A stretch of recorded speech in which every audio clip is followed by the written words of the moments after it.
8월 1일 금요일 새로운 달을 주신 하나님께 감사하며 저희의 첫 시간을 하나님 앞에 올려드립니다. 다 함께 사도신경으로 저희의 신앙을 고백하시겠습니다.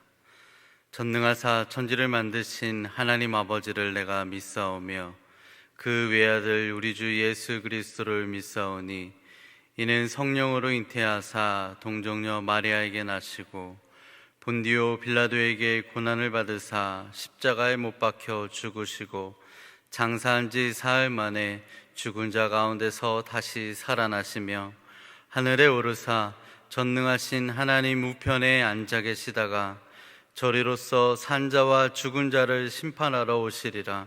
성령을 믿사오며 거룩한 공회와 성도가 서로 교통하는 것과 죄를 사하여 주시는 것과 몸이 다시 사는 것과 영원히 사는 것을 믿사옵나이다. 아멘. 찬송가 305장 나 같은 죄인 살리신 함께 찬양하시겠습니다.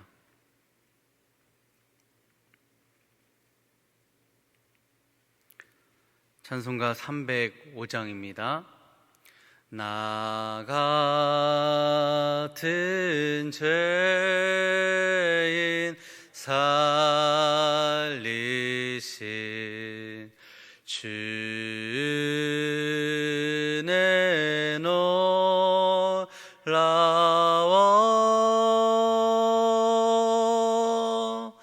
잃었던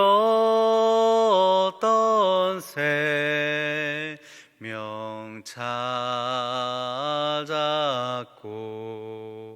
광명을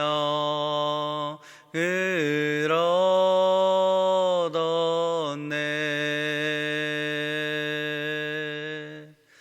큰 죄악에서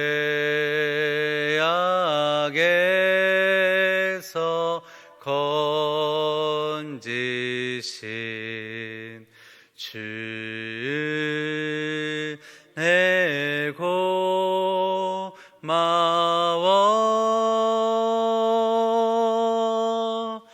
나 처음 믿은 그 시간 귀하고 귀하다.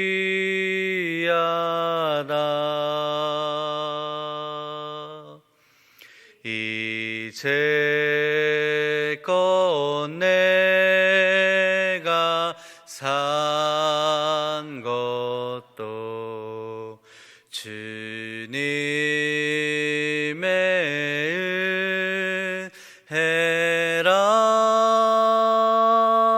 은혜라. 또 나를 장차 본향에 인도해 주시리.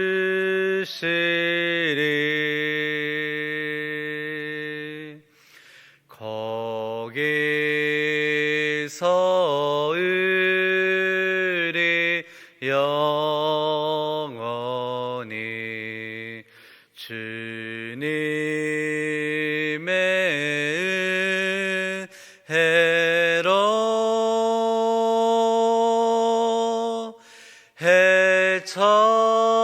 해처럼 밝게 살면서 주 찬양하리라.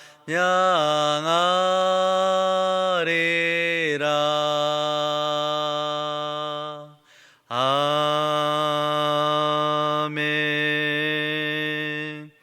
오늘 하나님께서 저에게 주신 말씀은 로마서 3장 9절에서 20절의 말씀입니다. 함께 봉독하시겠습니다. 그러면 어떠하냐? 우리는 나으냐? 결코 아니라. 유대인이나 헬라인이나 다 죄 아래에 있다고 우리가 이미 선언하였느니라. 기록된 바 의인은 없나니 하나도 없으며 깨닫는 자도 없고 하나님을 찾는 자도 없고 다 치우쳐 함께 무익하게 되고 선을 행하는 자는 없나니 하나도 없도다. 그들의 목구멍은 열린 무덤이요 그 혀로는 속임을 일삼으며 그 입술에는 독사의 독이 있고 그 입에는 저주와 악독이 가득하고 그 발은 피 흘리는데 빠른지라. 파멸과 고생이 그 길에 있어 평강의 길을 알지 못하였고 그들의 눈앞에 하나님을 두려워함이 없느니라 함과 같으니라. 우리가 알거니와 무릇 율법이 말하는 바는 율법 아래에 있는 자들에게 말하는 것이니 이는 모든 입을 막고 온 세상으로 하나님의 심판 아래에 있게 하려 함이라. 그러므로 율법의 행위로 그의 앞에 의롭다 하심을 얻을 육체가 없나니 율법으로는 죄를 깨달음이니라. 아멘. 이는 하나님의 말씀입니다. 무익한 종에게 새로운 달을 주신 하나님을 기뻐 찬양합니다. 세상 그 어떤 것으로도 환산할 수 없는 주님의 은혜에 감격하며 한 달의 백지를 순종의 펜으로 써 내려가시기를 간절히 소망합니다. 이제 몰아넣었던 모든 물고기들을 낚아챌 시간입니다. 하나님의 심판 앞에 유대인, 이방인들 할 것 없이 세상 모든 백성들이 하나님 앞에서 죄인임을 확정되었습니다. 9절은 이렇게 말씀을 합니다. 그러면 어떠하냐? 우리는 나으냐? 결코 아니라. 유대인이나 헬라인이나 다 죄 아래에 있다고 우리가 이미 선언하였느니라. 그렇습니다. 모든 이들이 죄 아래에 있음을 부정하지 못한 상태가 되었습니다. 이제 바울은 이 사실을 확정짓는데요, 자신의 논리로 써왔던 글을 이제는 말씀으로 마무리를 합니다. 10절부터 18절까지 바로 시편의 말씀을 이용하여서 바울이 기록을 하였는데요, 시편 5편 9절과 14편 3절, 시편 7절, 36편 1절의 말씀들을 조합하여서 의인, 깨닫는 자, 하나님을 찾는 자, 선을 행하는 자는 하나도 없음을 말합니다.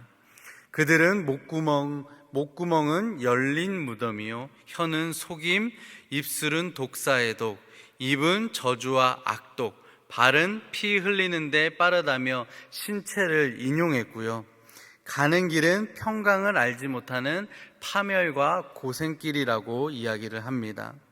이 모든 일들이 감히 하나님이 창조하신 사람에게서 가능했던 이유는 눈앞에 하나님을 두려워함이 없기 때문이었습니다.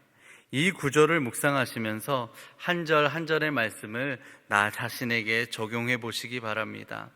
이 대상이 나라는 사실을 기억하며 내가 이런 자임을 처절히 고백하시는 그 회개의 기쁨이 있으시길 바랍니다.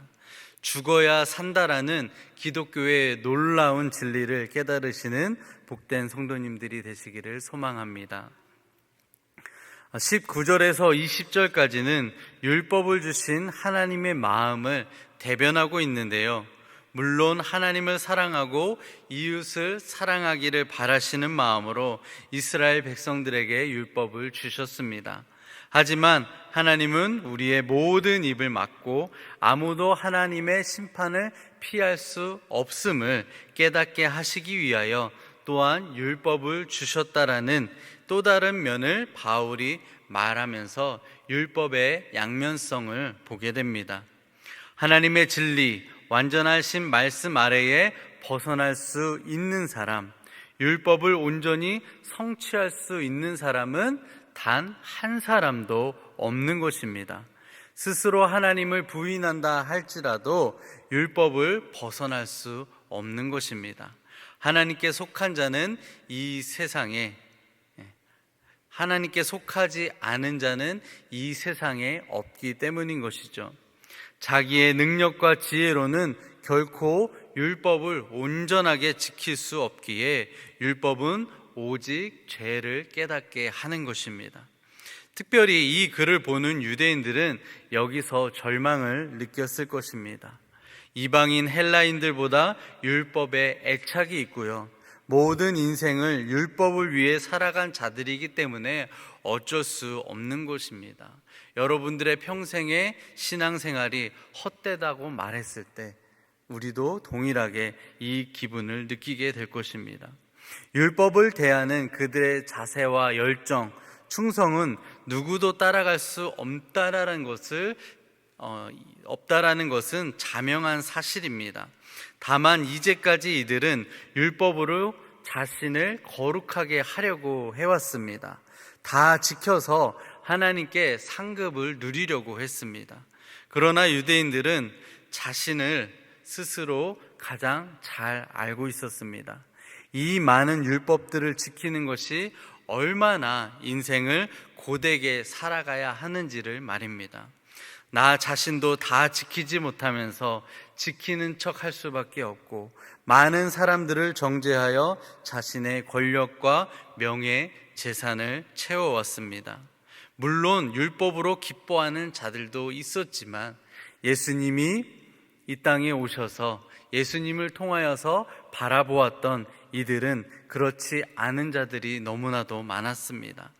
한편으로는 율법을 써먹는 일이 즐겁고 즉각적인 효능을 보았겠지만 그 뒤에는 언제나 찝찝함이 남아 있었을 것입니다.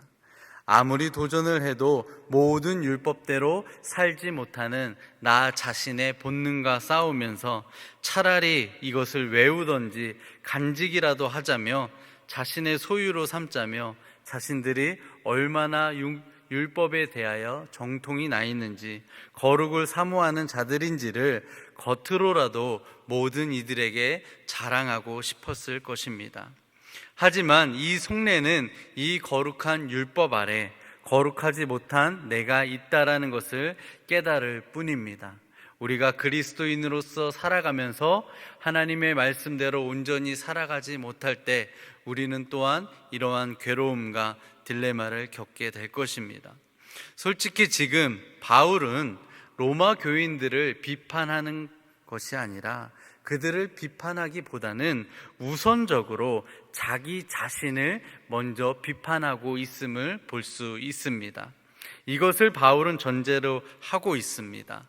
이방 나라 로마에 편지를 한다라는 것은요, 대부분의 수신자들이, 이 편지를 받아보는 자들이 이방인들일 텐데 유대인인 바울이 자기 소속 공동체를 먼저 폭로하고 자기 자신의 약점을 드러내는 일이 아니겠습니까?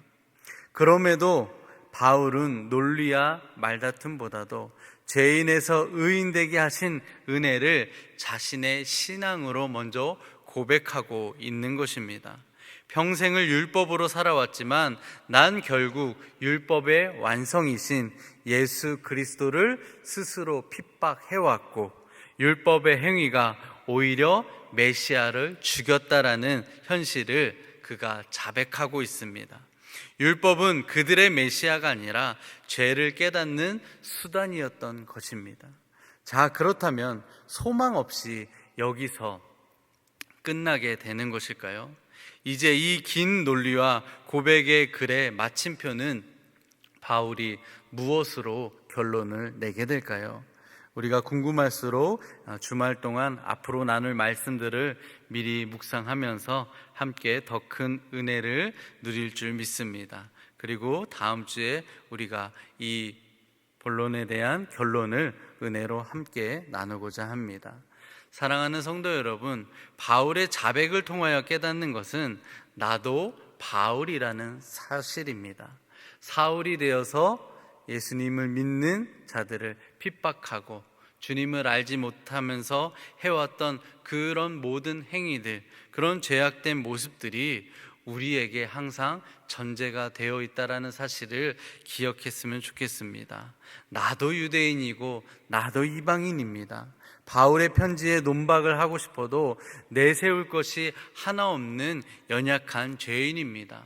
결국 나도 심판의 그물에 잡혀버린 물고기 한 마리와 다를 바가 없습니다. 모든 율법 앞에 선할 수 없는 것이 바로 우리 자신입니다. 그럼에도 불구하고 우리는 내 죄로 인해 십자가에 죽으신 주님의 손을 지금도 붙잡고 있습니다. 우리가 어떻게 감히 주님의 손을 붙잡고 있겠습니까?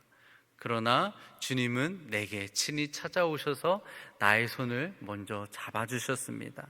우리가 이 은혜를 잃지 말고 평생을 살아가길 간절히 원합니다. 은혜 아니면 살아갈 수 없음을 날마다 노래하십시다. 주님은 우리들의 삶의 전부가 되십니다. 함께 기도하시겠습니다. 죄인에게 빛을 내려주시는 의로우신 하나님을 기뻐 찬양합니다. 하나님의 의로우심 앞에 아무리 살아도 스스로 선할 수 없는 저희들임을 이 시간 고백합니다. 2000년 전에 예수님을 내가 스스로 못 박을 만큼 나의 죄는 한없이 2000년 전까지도 닿을 만큼 끝이 없음을 주님 앞에 고백합니다. 이러한 자에게도 긍휼을 베푸시는 주님, 자비하신 주님, 주님은 지금도 여전히 너는 내 자녀라고 말씀하십니다. 그 한없는 은혜에 감격하여 새로운 나를 오직 믿음으로만 써 내려가려 합니다. 구속의 은혜를 받은 제가 입으로 고백할 것이 있다면 오직 예수 그리스도밖에 없습니다. 주님, 저에게 햇살과 같이 다가오셔서 그 따스한 은혜로 채워주시사 감격 속에 사랑을 나누게 하시고 주님의 나라를 위하여 고난을 기뻐하는 자들이 되게 하여 주옵소서. 예수님의 이름으로 간절히 기도합니다. 아멘.